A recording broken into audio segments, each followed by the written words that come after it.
So yun guys, itong naisipan kong i-DIY ngayon, gawa nung meron ako ditong nahinging cordless drill siya. Ito yung kanyang tsura, so medyo luma na. Gumagana pa naman to, pero hindi ko na halos nagagamit. So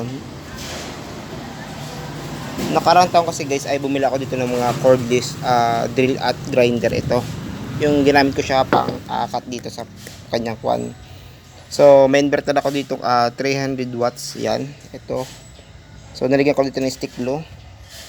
So, yan yung kanyang itsura. So, may dala siya dito outlet. Tapos, yung transformer niya sa loob, isang bilog na tinatawag nila ditong toroidal transformer. So, yung kanyang watt meter dito wala na, nasira na. Nalagyan ko na dito ng fan. Ayan, nagdagdag ako ng kanyang fan. Tapos, yan siya. So, papakita ko sa inyo yung kanyang magiging itsura. So, yan. So, ito, naikabit ko na siya. Tapos, meron siya ditong dalawang tornilyo. Yan, tama yung pagkat ko. Yan. So, naisipan ko lang itong gawin para lang sa ngayon ay unique siya na hindi tayo diipit ng diipit. So, meron ako ditong 3 pirasong cordless drill. Cordless battery pala, I mean. Yan. So, ito yung kanyang brand, makita daw. Pero, hindi siya dito typical na makita. Kasi nga, mumurahin lang siya, nasa 600 pesos. So, ang purpose nito guys, plug and play lang siya. Ibig sabihin, ganito yung ating gagawin. Wait lang, pila ko ng magandang battery. Ito. So, ganyan siya. Dahil isang ating camera, ay isa rin ating taghawak. So, pag ganyan siya. Ito yung kanyang positive. Ayun o, positive yan. Tapos positive dun sa may kulay pula. Mauntik pang mahulog. So, kuha natin dito ng load panesting. So, try natin itong electric pa na to kung gagana siya guys. So, syempre, speed 1 lang siya. Speed 1 lang siya. So, plug in natin siya dito sa ating inverter. Yan. So, naka-off pa yan, pero yung panya naka-on na. So, let's plug. The moment of truth. Yan, naka-DC na siya, power on. Check natin siya. Oh, 'di ba? Gumagana na siya, guys.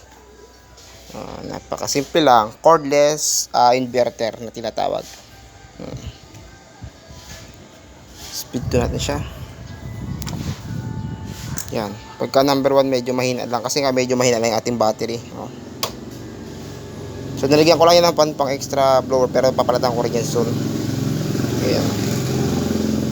So, napakasimple lang, di ba? So, gamit yung mga luma yung electric drill na hindi nyo ginagamit, pwede nyo itong gawin instead na bumili kayo dito ng battery na declip. Ito, mga declip siya guys. Ito, mga declip. So, minsan kasi na kinakalawang parang ganito, nagkakaroon ng connection loss, kaya nasisira yung ating inverter o yung ating appliances. Ayan o, kinakalawang. Bakal siya, hindi siya yung copper. Ayan o. Ayan siya guys. So, gamit yung ating cordless drill. Ikotin natin.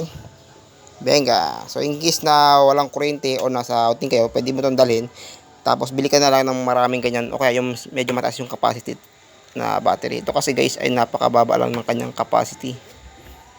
3 yan. Kasi nga, isa sa drill. Tapos, isa sa grinder. O. Isa. So, ito, charge mo lang naman. Tapos, may kasama siya ditong AC charger to DC. Yan, saksok mo dyan. Green pag full charge, red pag charging. Okay, so yun lang.